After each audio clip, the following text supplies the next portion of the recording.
and we are going. Wow. What a milestone, eh? This milestone. What? Our 8th season we're about to start. 9th. 8.5. 8.5. 9. We put more effort into the USA series than we have anything else. What do you... That's a weird thing to say. I don't know if I entirely agree. I certainly did. In watching it or creating it? I feel like both. All right. Ladies and gentlemen, we are back for the 8th series of Your Time Starts Now, a Taskmaster podcast. We're two idiots with nothing better to do. I have many better things to do. Don't lie like that. Can't I just say something funny for the intro for once? I am saying funny things. Be funnier. Are you saying I'm not funny? Be funnier. That's not the same thing. Do you want me to say your 2 least favorite words in the world? No. I don't even know what they are. Is it just your bad accent? Stop it. That's not even my least favorite thing in the world. It's just that I don't appreciate that accent doesn't work. If we had a little, we tried to do our best to see if we could increase Joe's audio quality on the fly. If it has or hasn't, we won't know until the actual editing process. But Series 8 of Taskmaster, the first episode of the series, appropriately titled "Hello." Yes. Hello. Welcome to our lovely little show. The contestants this series are Ian Sterling, Joe Thomas, Lou Sanders, Paul Sinha, and Sean Gibson. Joe, how much do you know about these people? I am aware because they mentioned it in the thing that Paul Sinha does the chase, and then no, I don't know who any of these people are or what the chase is. Shall I, as the regular British person, give a rundown? Yeah, although I will say later on in the episode, I believe it's Ian makes a reference to another character from British TV that I actually do know somewhat about. Okay, we'll cross that bridge when we come to it. But you might know Ian for his roles on CBBC, working with the puppet character Hacker the Dog, who will be getting back. That actually is what I was going to say. Was that? Ian goes into it a bit more detail a little bit later. But he's known for that. People will more likely know him as the narrator for UK Love Island. So I've heard somewhere that he quit for a bit, but apparently he's come back. His voice as the Love Island narrator is a lot of fun to mimic. Okay. Joe Thomas Joe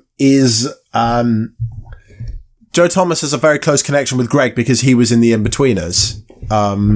He played Simon in The Inbetweeners alongside an actor actually called Simon who played the character of Will. So when people refer to Simon, it's sometimes weird whether they're talking about the actor or the character played by an entirely separate actor. Okay. Did I say that right? That's what he's most known for. Lou Sanders has been in a bunch of things. I can't pinpoint exactly one thing that she's been in. She's just been she's been on just a bunch of odd panel shows here and there. Paul Sinha, he is a chaser on the chase. I've not seen any of his comedy work. I think this is sort of like a Richard Osman situation with him. And Sean Gibson, I've not really seen her in anything. So I can't say I can't really comment on what she's been in. What did you think of this first episode, Joe?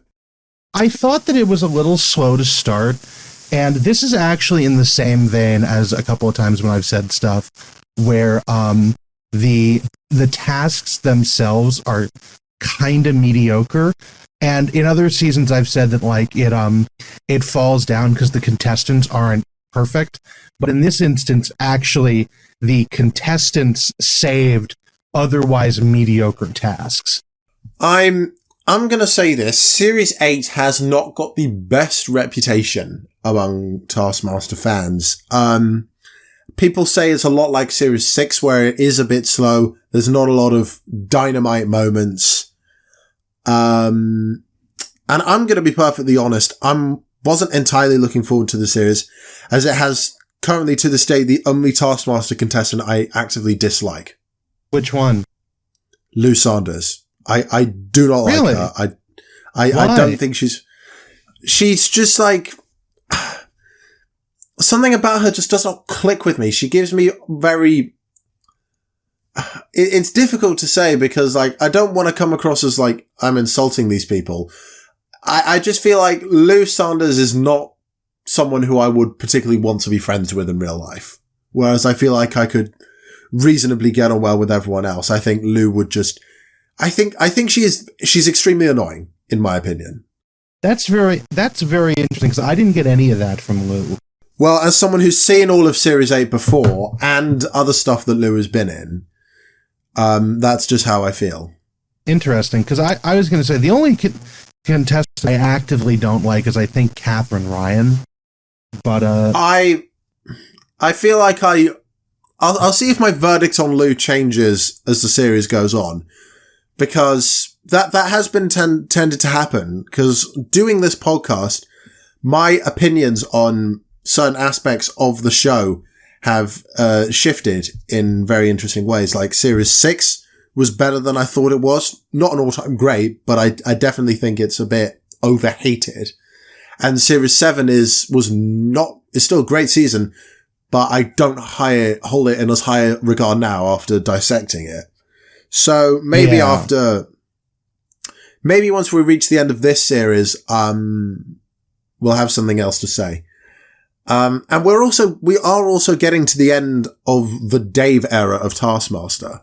Yeah, this one, you can kind of tell here, you can kind of tell that like they've worked out all the kinks and are like actually hitting their stride and making the show, which naturally is when everything is radically changed, because we can never just accept things as the way they are. But anyways, I know that it's late for you, and we're back on Zencastr because we had some issues with Discord doing the bonus episode that I totally released before this one and didn't forget to upload it, and I'm going to upload it with the with this audio tomorrow.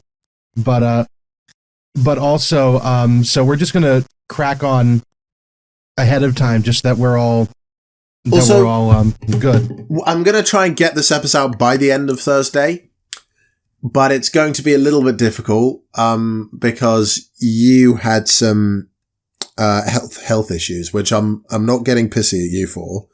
I had health. I did not. Health issues is a bit strong, obviously. I woke up with a headache yesterday, and I didn't sleep very well. That's the health issue. Is I woke up feeling like garbage because I had a sinus headache from the weather change. Don't make it seem like I woke up bleeding from my eyes or anything. Okay. I had a headache. I didn't sleep well. I didn't feel like recording yesterday. Okay, anyway, let's move on. Let's move on with the show. But one more thing, and this is show related.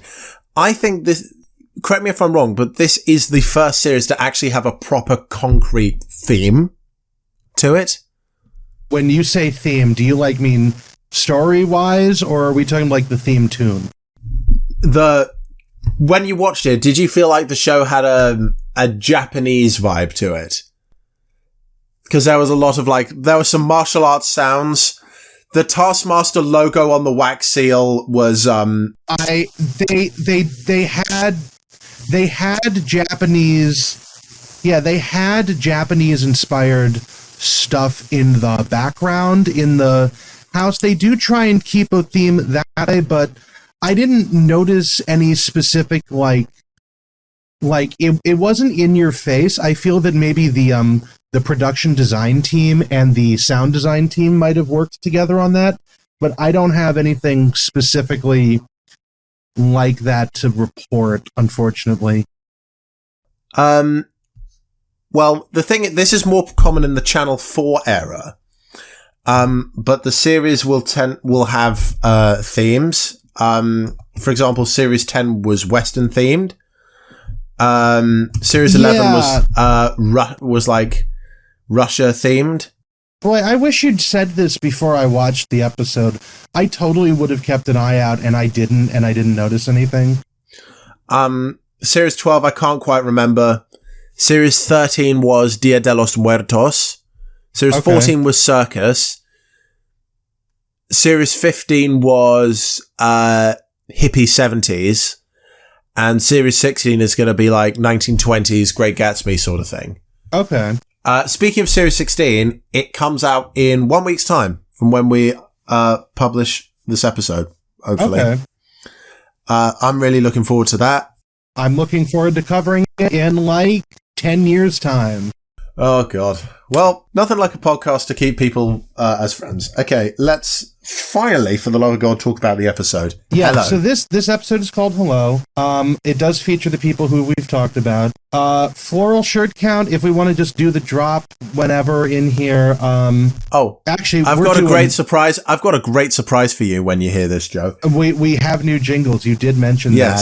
So we're going to we found use for Spelvin. Spelvin, do we have the Hawaiian shirt count to add? Yes, actually. We'll put the drop right here. See if it picks up on my microphone. Hawaiian shirt count. Thank you for that, Spelvin.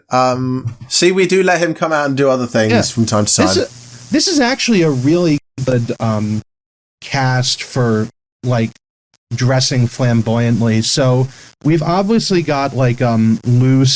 We've got Lou, who's dressed up very, very well. Lou's fashion sense reminds me a lot of Jessica Knappett's. Yeah, Lou's dressed very well. She's got I don't know what pattern to describe it. It almost looks like it's just sort of like very like splatter paint sort of style. Zebra print boots. Love that. Joe Thomas has a wonderful like floral print jacket, like just a dress jacket over his clothes, which I like.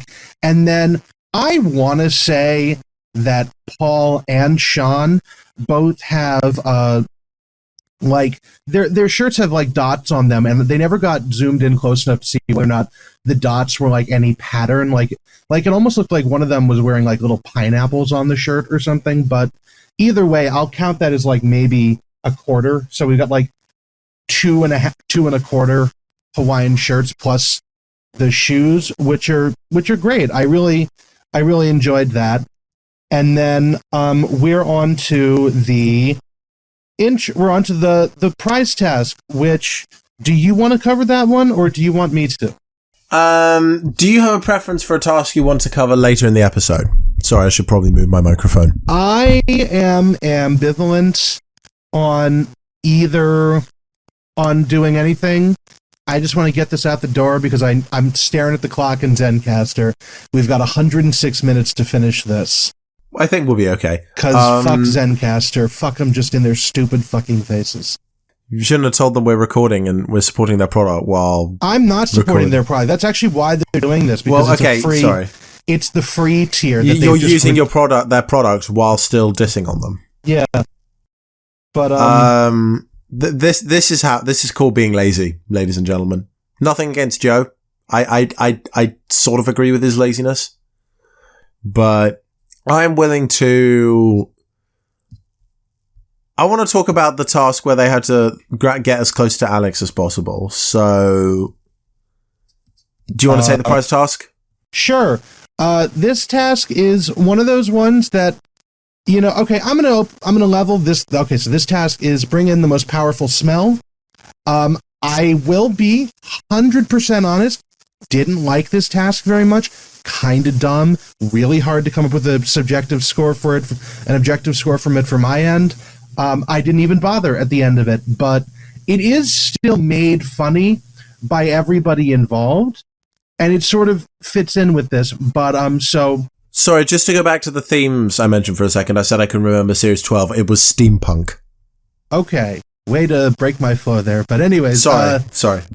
So this is definitely not what I would have picked to introduce the characters. I firmly think you need something like season 1, episode 1, Tim Key bringing in a reindeer skull. That's sort of the like high watermark for establishing a character through the prize task.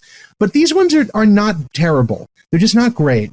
So Ian Sterling chosen for this is the first thing he does in this episode. He brought in a fart in a jar. Apparently he lives on a street with both McDonald's and Greg's on it, and so he just has some noxious odors. And then weirdly, this is something that I don't actually understand. And Spelvin, if you're listening, or if anybody else understands how this works, please let me know. They were able to transfer the smell, which I'm not certain how it would have even, like, it probably stayed in the jar, but I'm not sure how it managed that, into a much smaller container that Alex and Greg could whiff on stage, which I'm assuming is just theatrics, but in the actual event, it's true. I don't get it. But in either event, I'm sure it was just done as a bit. Okay. Yeah. Greg made Alex smell this one. It was allegedly very noxious. I don't disagree. I know they actually didn't have the thing where somebody just didn't, like, the smell had escaped, which I thought would have been funny. But what's also really funny is that we get a fairly noxious fart followed by a picture of tomatoes. And Joe Thomas's explanation of you get a really heady green smell when you immediately after pulling the stalk out of a tomato, which I like that he thinks we can smell colors. I'd love to be on whatever planet he's from. But additionally, it was tomato smelling and evidently not that pungent. Following this, Lou Sanders brought in Greg Davies all over your face. Greg Davies all over your... Oh, wow. Okay, so the title on the bottle is Greg Davies all over your neck, but I'm reading this off of Taskmaster.info. Hi, Carl. I think you listened to this, where it is marked as Greg Davies all over your face, which...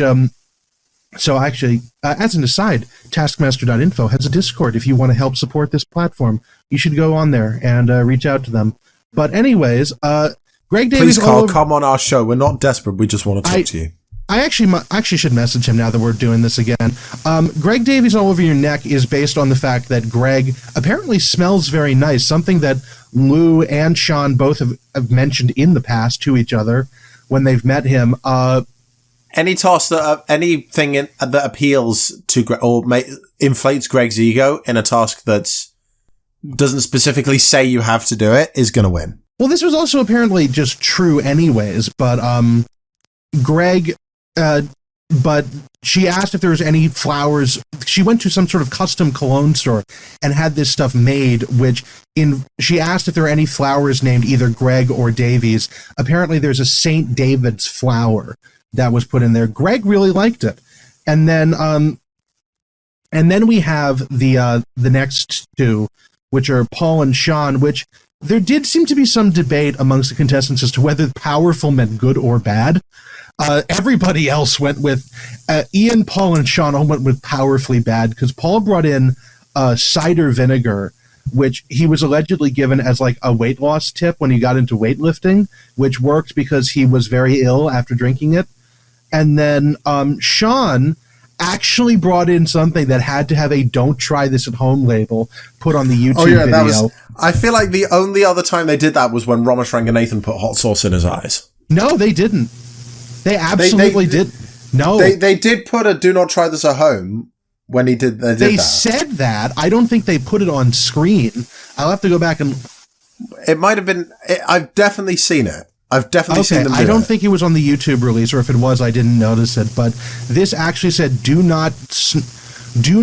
never ever smell perm lotion. Your time what actually starts is now. perm lotion? I have no idea.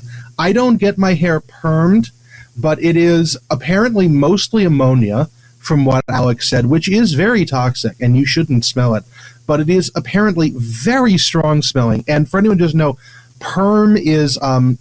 it's a way to keep your hair poofy and in a certain way without, like, for long periods at a time. So it's more of a women's hair care thing, and so this is apparently a very powerful smelling stuff. And it definitely is quite pungent. Then I don't even want to try and score these for this because I don't know what any of them smell like. Don't put the... Should we say what the actual scores they gave? Yeah, the actual scores were Lou got 5, Sean and Paul both got 3. Ian got 2. And Joe Thomas got 1. Don't put the Taskmaster Joe theme or anything, but I'd probably not say... Not yet, Spelvin, not yet. I'd probably say maybe the perm stuff, number 1. Depending on how noxious the fart was, that'd be number 2. Then the vinegar, then the perfume, then the tomato. Are you scoring this if Lou presents you the Greg Davies cologne, or is she making one designed for you in mind? Listen, it would have to compete with like an ammonia-based hair care product.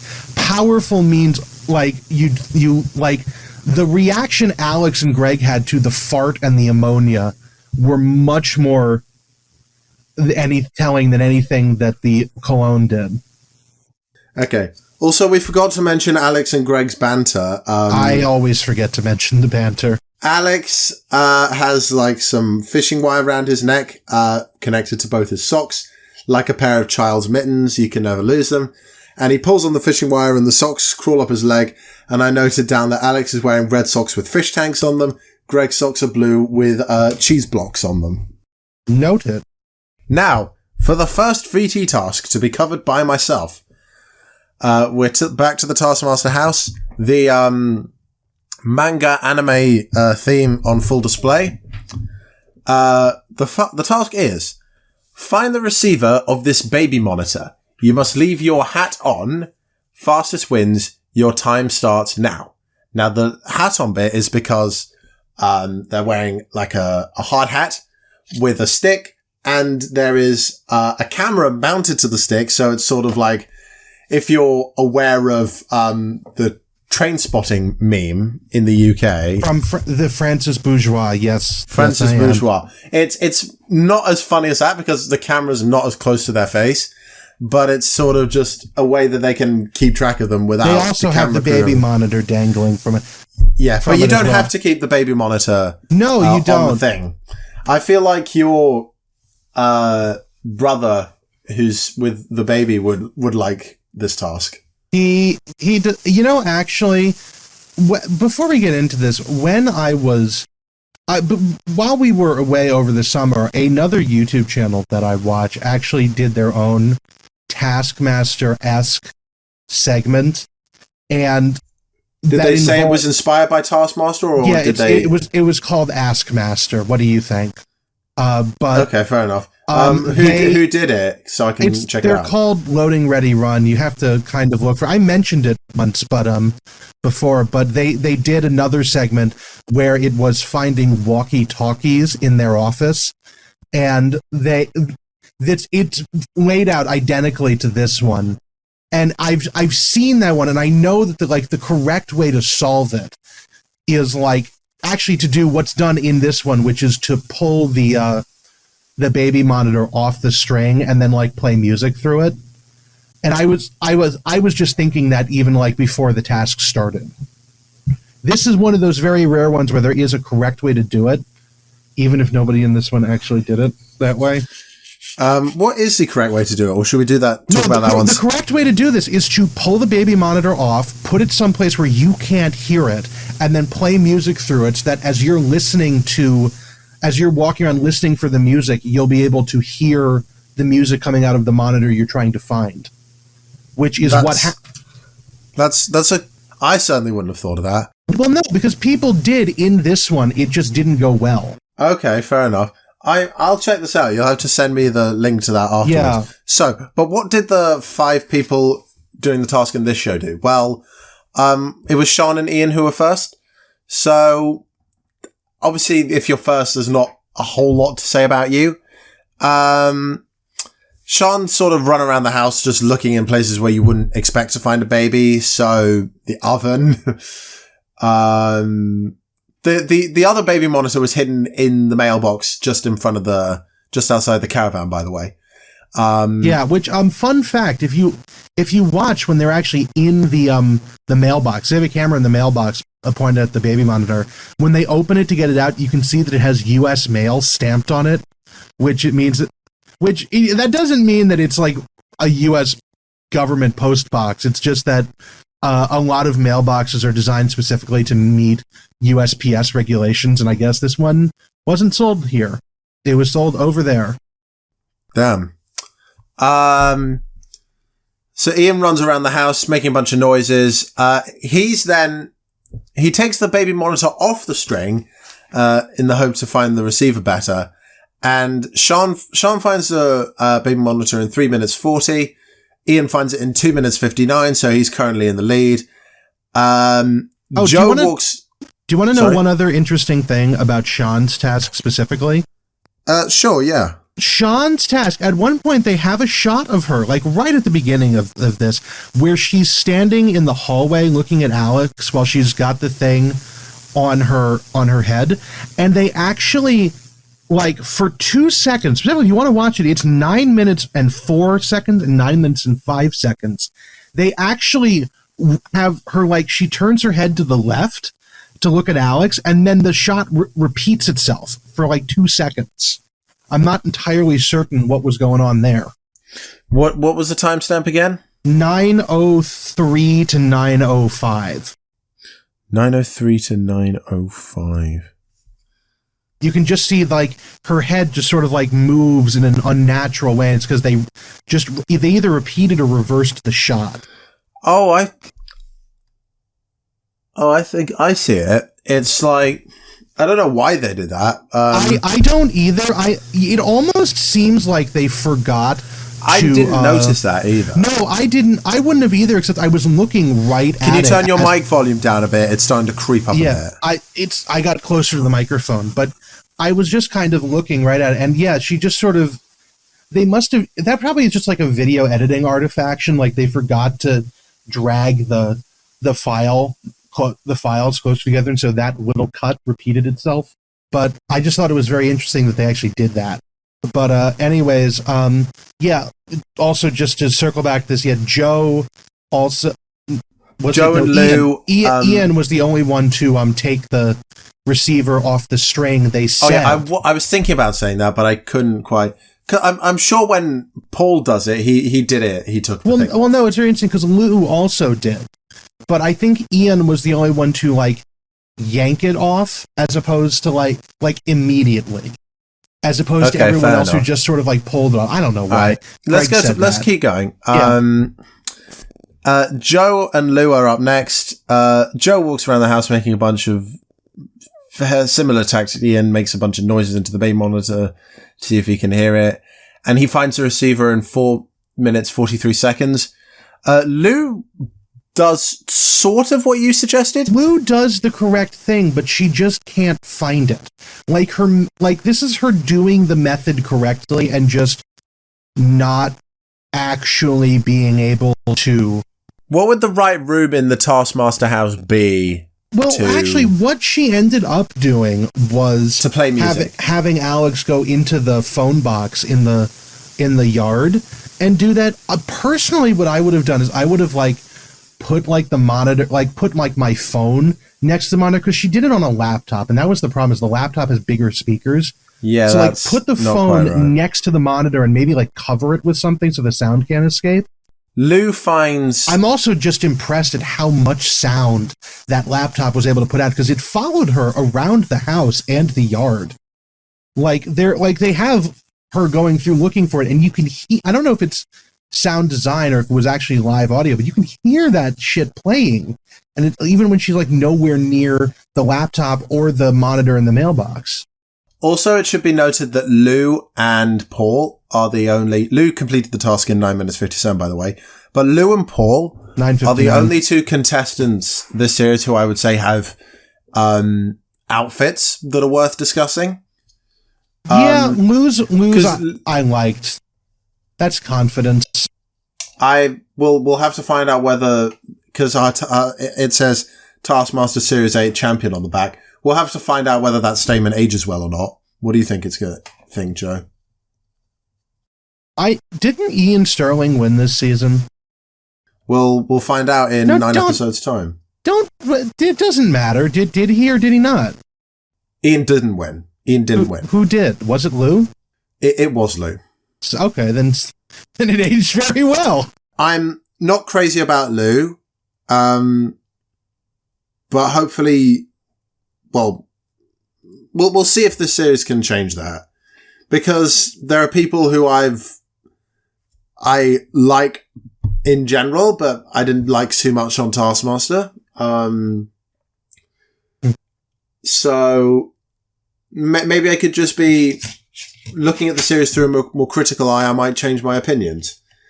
But yeah, Paul Sinha has the other noticeable outfit, and I quite like his. His is just him in pajamas and a dressing gown. I actually have the opposite opinion here, because it makes Paul look,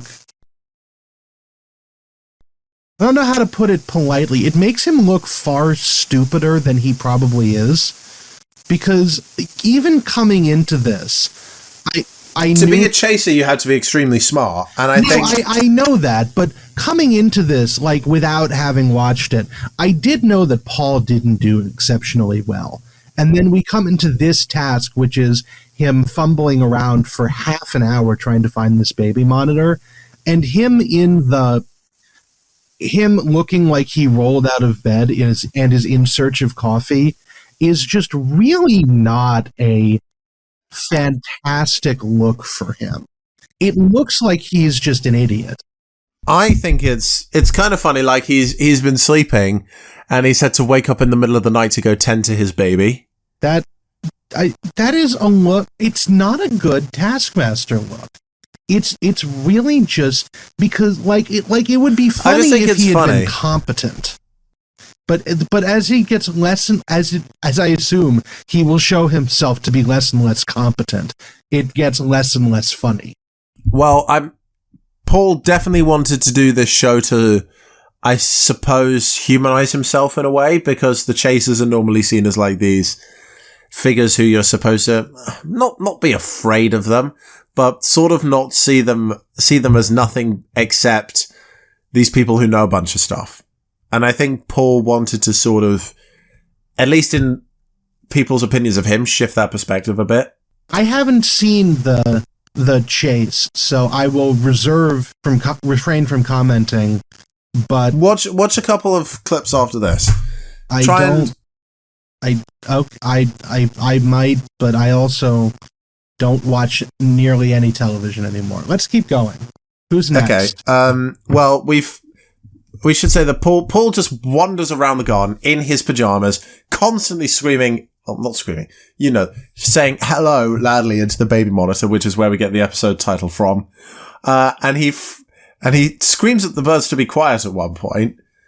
And he finds the receiver after 27 minutes and 37 seconds, obviously getting last place. So the scores go from 5 points down to 1 point. Ian, Sean, Joe, Lou, and Paul. Also, it's occurred to me that everyone's first name is extremely short in this series. Yeah, I guess. I hadn't even thought of that. But VT Task 2? Well, or do we have similar task? We have similar tasks to this. This is, of course, the original We still version. don't have a jingle for this yet, because we're workshopping it. We of course still have this as the original task, and then following it we have Stormester Season 3 Episode 2, Kongan Befaller Season 5 Episode 5, and Basti Test Season 1 Episode 6, in a shocking move, the Basti Test version expressly forbade contestants from touching the baby monitor that hung from their helmet. Which I like that. I think that's cheating. I think that eliminates quite a lot of ways of doing this. But as one does, but yes, a full Scandinavian sweep of the tasks. The Scandinavians love Taskmaster. They do. Anyway, would you like to take VT Task 2? Yeah. What would you do if I said no? I would have done it anyway. Okay. But anyway, here we go. This one is... Shut down. This one is one that I don't... Okay, I'm going to start this out. I don't like this task. I think it's kind of dumb. I think it kind of stretches on... Does it put the dumb and dummy? No. But it stretches on a little bit too long, and then everybody's approach to it kind of lets it down. And I think, but at the same time, having Ian Sterling in this, Ian Sterling's whole bit was really like, I went through this entire thing, God, this is a terrible segment. And then Ian Sterling sort of redeemed it. And then as after that, they kept on going, and I was like, oh. So, we might be in for a rough series if this is your reaction. Let's just go through this really quickly.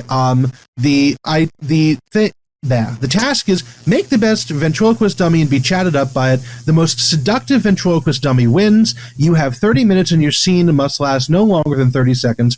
Your time starts now. Now, I will say, most of my objections to this are the fact that you have to be seduced by a ventriloquist dummy you threw together in 30 minutes. This is a really dumb concept, and I'm not a huge fan of it. Anyways, notes as we go into this. Ian Sterling reveals to people who don't know who he is that he used to work in puppetry on the children's the CBeebies show with Hacker T-Dog. It was actually CBBC. That was a mistake on someone's behalf. Probably, but anyways, he wouldn't like do the puppetry. He would sort of like interact with the puppet character. But he knows the puppet character. He knows the puppeteer. He knows. I do as well. I actually follow Hacker's Puppeteer on Instagram. He's extremely entertaining because he has like this. He's like a British Jim Henson, pretty much. He has all of these weird puppets, and some of them have extremely interesting personalities. Like one of them is this guy who does. He's like a very weak, posh guy who drinks a lot, and his shtick is that he'll have, for lack of a better term, explosive diarrhea. Don't worry, it's off camera, just represented by a sound effect. At the end of every time he says he messes himself. That guy's name is Arthur. There's a character which is like this weird alien all covered in lumps, and he's just like a bit of a stuck-up twit, and he's called Piss Stain. That is more information than I needed to know, and perhaps wanted to know about explosive diarrhea sound effect. Anyways, the only reason I had even mentioned it is that Joe Thomas is at the task was presented in between two bottles of beer, which nobody else cottoned on except Ian. That apparently in puppeteering, you mean Joe. Which one is it? Joe and Ian are very similar to each other. Ian also, this Sterling's is the last Taskmaster series with a Joe in it. Ian Sterling is the one who does the puppets, right? I haven't been saying the wrong name. Ian's the one who does the puppets, but yes. Joe Thomas is the one who makes the observation about the bottle of beer. Okay, yes, bottles of beer is very difficult to say as a ventriloquist. Why, I don't know. Probably there's some sort of glottal It's very difficult to make the letter B without moving your lips. I could sort of try it. A dollar there. How's that? Fine. You didn't need to demonstrate. I was just going to take your word for it. Ventriloquism over an audio I'm trying to media be quick format here. I am trying to be quick. You asked as me long to as be we get quick. this done in less than an hour and 10 minutes, I'm good. Okay. So anyways, again, I also think I just don't like these arts and crafts style tasks that this show makes them do, because they all universally suck. And so, but anyways, shit, I didn't write down fucking anything about this. Yeah. Oh, I did. I mentioned Hacker T-Dog earlier, which the only reason I know who he is that there's a very popular viral video that goes around the internet once in a while of a scene where the dog tries to make the human co-star break by just starting coming back from a commercial break and just saying, "We're just normal men," in her ear, which means, for anyone who's seen that clip, you know what I'm talking about. Apparently that's Hacker's catchphrase. That means nothing. He just said that to try and make her break, and it worked. And there's Hacker says that a lot. Hacker says he doesn't just whisper; he just says it a lot regularly. And there's like a lot of other. There's actually a much longer like blooper reel from this show of similar events. But anyways. Which one did we start with? Was it Joe? Joe and Sean both go first. Joe and Sean go first. Well, Joe actually goes first because there's a joke about Sean. Joe Thomas made a puppet out of a balloon and a basket and some other things. And then the puppet, because he didn't have an out for this bit, he ended the scene with the puppet getting killed by being popped with a pair of scissors. I mean, that's not a bad idea, I suppose. I mean, killing the puppet is an interesting way of ending the scene. So that is how that one ends. Following this, we get Asian Gibson attempt. Oh, I'm sorry, a Sean Gibson attempt, which is the joke that Alex made. It's funny because the series theme is Eastern Asian Japanese manga sort of thing. I swear to God I didn't notice that at all, but that's funny. She made a card cutout of Greg into a puppet with a sleeping bag, and then the puppet's tongue, which was cut through a hole in the mouth, is a glove filled with cream, and it swelled as he talked to her, indicating his arousal, at which point I wrote down, "Oh, hi, Sally Phillips," because Sean proceeds to knock the puppet to the ground and mount it, and just begin making out with it, which is, it doesn't help that Sean looks very similar to Sally Phillips. So I mean, they fill sort of the similar role as the contestant, the middle-aged mum contestant. I was going to say they both have decided to embody the horny energy, but that's also another way of viewing it. But in any event, Sean does that. Then we get Joe. Yeah, then we get Ian Sterling, who made a puppet out of various things. It doesn't matter. It's got a cork board and it's got googly eyes and it's got a foot for a nose. A foot for a nose. The dummy allegedly painted the caravan to show his love for Ian, which I guess gay rights because it's a gay love story. And then Ian kissed it. And then we cut back into the studio, and this is the high point of the task for me, which is that Ian Sterling. He goes on a mess up complete. These guys' names in every single way. I almost called him Ian Thompson, but he just goes on a complete.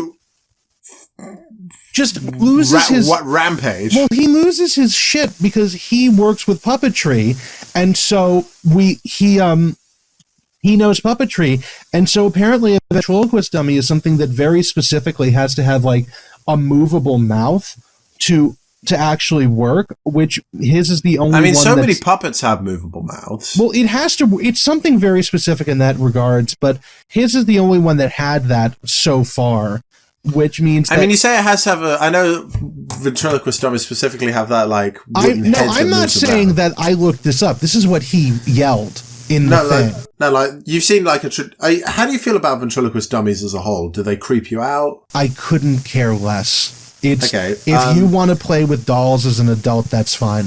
Let's think, Jeff Dunham, probably the most famous ventriloquist in the world. Yes, still alive.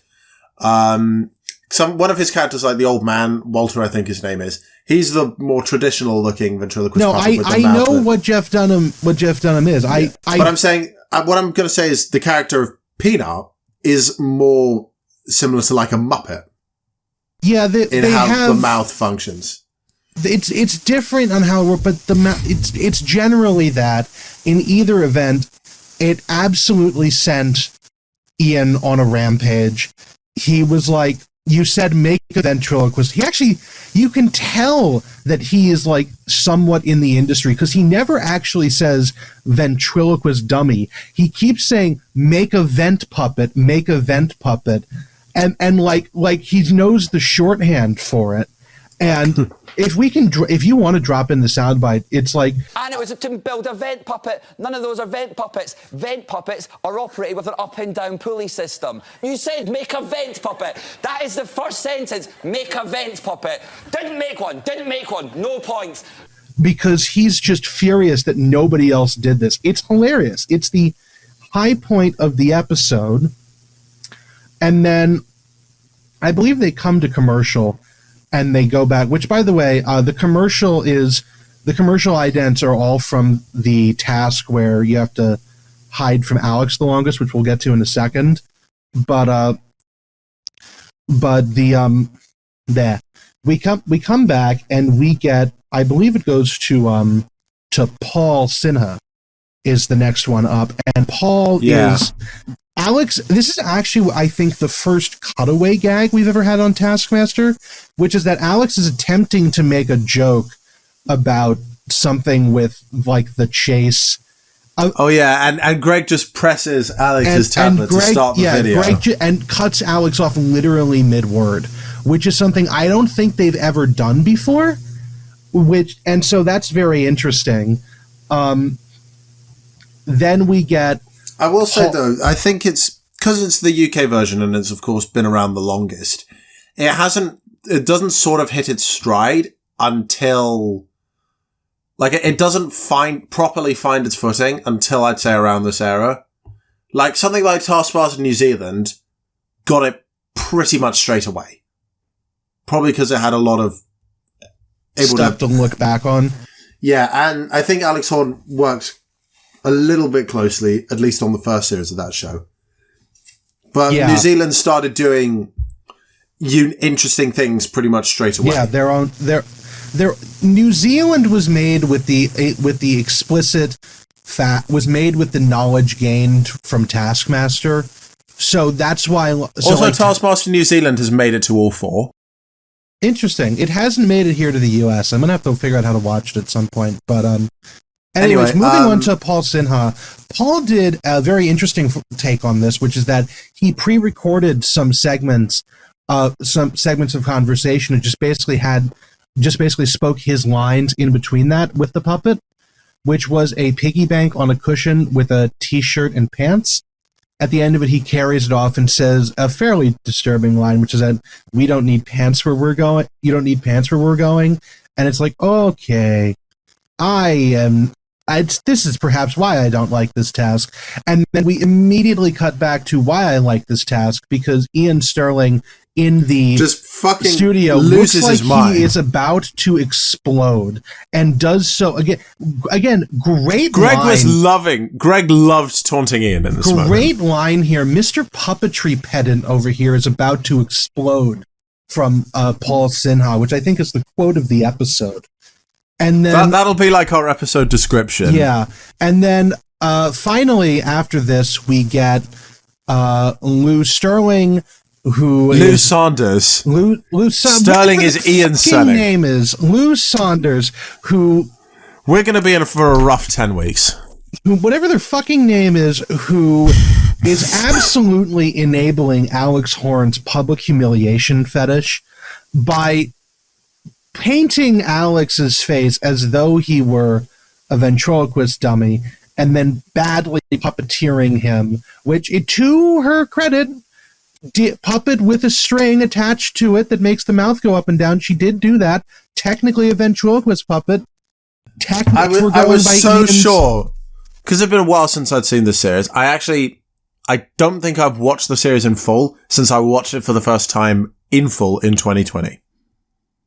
Yeah, and Ian looked furious but didn't say anything. And so then we get the scores, which are...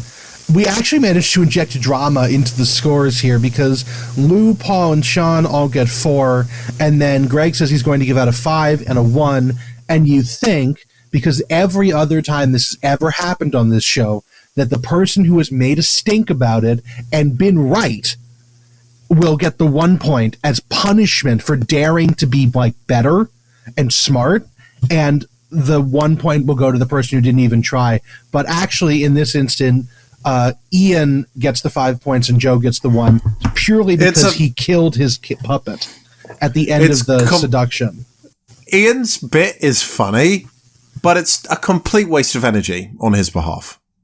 I mean, I kind of like the shouting. This isn't me saying I didn't like it. It's the most memorable bit of the episode. Calling it the only thing is probably a little bit generous. But it's definitely the most memorable bit of the episode. But it was just all a big stink for nothing. And what do you mean for nothing? It got him the 5 points. Him getting in a hissy fit about it, or his puppet? The hissy fit. Are you talking about the puppet itself? I'm confused. I sort of kind of I wasn't sure how to feel watching this episode because I knew I wasn't really going to be too hot on the season coming in. But this is it's a very this whole task is definitely one of the weaker ones, and but this whole episode was not amazing. I will say, that being said, the next task that we're on. Do you want to do Taskmaster Joe for this? No, I mean, you know what? Sure. Just let's hear what Spelvin, come out. Let's hear what you have to say. It's the Taskmaster and his name is Joe, and he's gonna tell us what we should know. It's Taskmaster Joe. Go okay, for Joe. Because I think that Ian Sterling is actually correct. I'm going to give him and Lou. I'm going to give him 5 points, Lou 4 points. Everybody else is disqualified because they're the only two who had ventriloquist dummies. By that purpose of the thing, because this is a fucking stupid task. I really want to just point that out.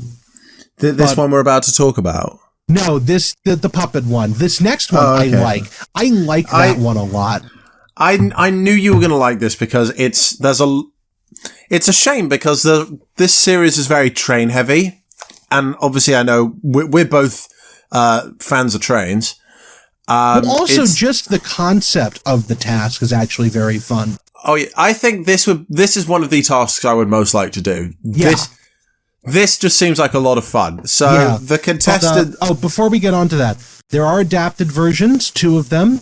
Bossy Test Season 4, Episode 2. They have to only converse with the doll. They don't have to be seduced by it. And then Stormester Season 3, Episode 3. That's it. Moving right along. Our final VT task of the episode. Alex is on the bridge in the distance with lights on his head. So there's a gap of about, I want to say 300 meters. Where between are the they? 2 bridges. They're at some train yard. They're at the Buckingham Railway Centre. Do you know how I know that? I Googled Taskmaster Season 8, Episode 1 Railway Centre, and that's what the first result came up. Okay, fair enough. So they're at the, I've forgotten the name of it, but don't repeat it because I'm going to just clip what you said before in here, which I think will be quite funny. So there's 2 bridges. The contestants are on one, Alex is on the other. There's a gap of about 200 meters between each bridge. Which, just for anyone who's not clear, this is a railway centre. It's a museum at an old disused train station in the Midlands in England. It has Buckinghamshire is not the Midlands. It's on the LMS, okay? It's London and Scottish. It's one of those 3 places. Okay, but it's very close to the city, close to London. Okay, it's on the something. Okay. And anyways, this is a footbridge. These are the footbridges over the platforms at the far opposite ends of the station property. Okay, let me continue reading. Get as close as you can to Alex without him noticing you. Alex will duck down the wall for 10 seconds, then pop up for 10 seconds, then duck down for 10 seconds, and so on until he notices you. The task starts when Alex first ducks down behind the wall 1 minute from now. So the contestants have got the whole rail yard to play with, so many things to hide behind, and some of them, particularly Joe Thomas, get really, really creative with where they hide. But we'll get to that in a little bit. Sean and Paul are first up. I wanted to say Sean Paul. Is that a real person? No. I mean, I'm sure it's a real person somewhere. I thought it was like a musical artist or something. Anyway, there's the Paul brothers, which are annoying YouTubers, and there's RuPaul, the drag artist. Okay. I'll see if I can get back to it. I just thought I've heard of a Sean Paul somewhere. Anyway, so Sean gets really confused. She just completely loses track of whether Alex is up or down. She got caught within 181 meters of Alex, but she wanted to keep playing anyway. So there is a Sean Paul that is a real person. He is a Jamaican rapper who does who is one of the most prolific reggae artists. Okay. I've never heard of him before. I heard the name somewhere. Anyway, let's keep going. She gets within 181 meters of Alex, but wants to keep playing anyway. But she still failed the second time after doing that. I can't remember where it was where she got caught. Was it? She was most of the way down. Like, she'd passed the station building and had gotten caught behind, like, out in the open someplace, because both her and Paul Sinha both got confused as to whether or not Alex was up or down. Yeah, that's both Sean and Paul. I know Paul ran into a building just as Alex came up. Yeah, so Alex caught him going into the station building. Paul made it 193 meters to Alex. So Sean is currently in the lead. Lou and Ian have very interesting results. So Ian just sprints and gets as close as he can to the nearest thing. Yeah, he ran like the Dickens. I think he managed to like hide under a train car at some point. Oh yeah, it was all very well done. He makes it to the top of the stair. Alex is in the center of the bridge, by the way, and Ian makes it just to where the stairs end and the bridge starts and gets caught by Alex. Lou makes it to a similar location, but up before then, she does the classic cartoon gag of hiding inside an object and moving when Alex can't see her. Which, you know what's really funny, though, is that she's wearing her, which, by the way, her Taskmaster Season 8 winner outfit is pink and or like maybe a light red, and that is the exact same shade as the garbage can she hides under. So she actually manages to blend in much better than you'd think, except for the fact that garbage cans don't have legs. In either event, though, it did work. Yeah, to an extent. Also, Ian could have gotten a little bit further, but by his own admission, he stopped at the edge of the bridge, at the bridge stairs, which something that Greg calls him out on later. Yeah. Let's wrap this up. Joe Thomas is like a ninja. Like he made it to all of the right places in the exact right moments he could. Like, there was this extremely thin buffer beam that he was able to just duck behind at one point and avoid being seen by Alex. And it was great. This was a masterclass through and through.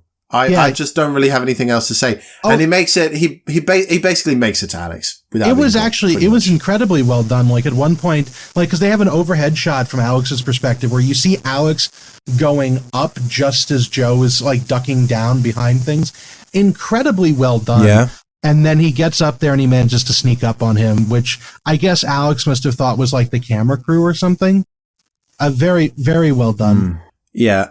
So the scores for that task are Joe Thomas gets 5 points, Ian and Lou both get 4, Sean gets 2, and Paul gets 1. Ian and Lou were pretty much in exactly the same spot when Alex caught either of them, by the way. Which means that with one task to go, Ian is in first place, but Lou is just 1 point behind, so it's anyone's game. And Live task, Joe. We do have adapted tasks. Oh, boy. Oh, look, you. This is my thing. This is great. Okay. I would like to point out that these are very dissimilar tasks, which is complete and objective while trying to avoid being spotted by the Taskmaster's assistant. So they're very different attempts, variations on this. The originating one was this one. Then we've got Basti Test, Season 4, Episode 7, where the contestants have to collect as many balloons as possible from the garden, without being seen from the house. The next one then is Kongan Befaler, Season 2, Episode 8, where they have to smuggle items off of the property of the house without being spotted by the Taskmaster's assistant, who is in a rotating hunter's blind on top of a building. Wow. Then the same thing The same thing is done in Stormmaster Season 5, Episode 5, but this time they have to smuggle items into a transparent dome on the property without being seen by the Taskmaster assistant, who's again in a rotating object. And then finally, Season 3, Episode 6 of Taskmaster New Zealand, which the contestants must try and sneak up on Paul Williams and pat him on the back while he tries to film them with his video camera, and he has an eye patch over his other eye. Every 8 seconds, Paul must film his feet for 4 seconds. The contestants' attempts are not over if Paul manages to film them. Instead, they must return to their starting position and try again. The winner is the one who manages to get to him the fastest. So, variations on the same thing. Okay. There's a live task. Joe, Yeah, what do you want to say about this? You are so done with this, I can tell.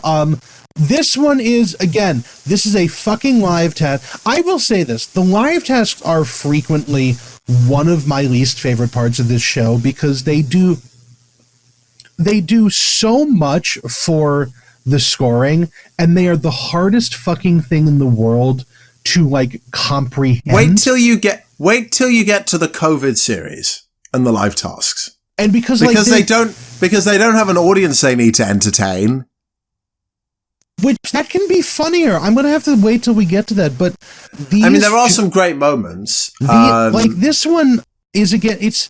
Okay, so to just set the scene, they have a soccer goal. There's a line of donuts strung up in front of them. They're wearing buckets on a belt around their waist. The task brief is, get the greatest weight of donuts into your basket. You must have your hands on your hips at all times. You have 100 seconds. As we've always had in these stupid things. So basically, they're trying to get the donuts off the rope into their bucket using only their mouths. Lowest unique weight of donuts in your bucket. Does anybody want to take a wild guess as to what happens? It's a bunch of people scrabbling at donuts like pigeons trying to get into a bird feeder, and then they're on the fucking floor with their faces down, asses up, trying to get donut crumbs into their bucket. It's ridiculous. It's like it serves... Should we just say the final scores and move on? I can't do anything with it. But no, because of course, these fucking people managed to do this in such a way. Okay, I'm just going to go alphabetically. Ian Sterling, 1.62 kilograms. Should go to Imperial because fuck metric. 1.162 apparently. Yeah, whatever. Joe Thomas, 872 grams. Lou Saunders, 2.4 kilograms. Paul Sinha, 678 grams. Sean, what's her last name? 1,200. Sean Gibson, 1,002 grams. So Lou wins, followed by Ian, then Sean, then Joe, which means there's a tiebreak between Ian and Lou. The tiebreak is peel a banana using only your feet. You may not touch the banana with your hands at any point. You may not damage your banana. Fastest wins. Which I had the intrusive thought while watching this, which is that, this is a somebody has screenshotted this and put it on WikiFeet, which is, of course, a thing that's happening. And also, I would like to point out... Lou kept her socks on. Lou kept her socks on, which is fucking weird, and I don't know why she did that. Because that is, like, such a... Honestly, I'd much rather... If I squish... disadvantage... If that's banana squished, I'd much rather it be on my bare feet than seep through my socks. I don't understand this, but anyways... Like, I'd rather step in puddle in water with bare feet than with socks on. But anyways, Ian does it in 59, Lou 61 seconds, so Ian wins. And, just to talk about Ian for a second, Ian just manages to get the... still had the bananas in a bunch, and he managed to get the stem to snap off really quickly, which assisted him in peeling it. It's a thing. It happened, but this is one of those ones that I'm like, oh boy, people might get weird about this sometimes. But that is it for this episode. 1 down, 9 more to go, and considering your reaction to most of the content we had to talk about, I don't know if you're going to be... You might be in for a wild ride. Or a tough ride, I should say. Oh, goody. That'll be fun. That'll be fun. I mean, we can look forward to Series 9, which is a much better season. Okay, yeah, well, we're going to look forward to season 8, episode 2, coming next week. First. Hopefully. Yeah, okay. If we don't die. It's nearly midnight here, so I'm going to go. Go to bed. Bye, everyone. We will see you next week. All right, goodbye. Bye. Bye.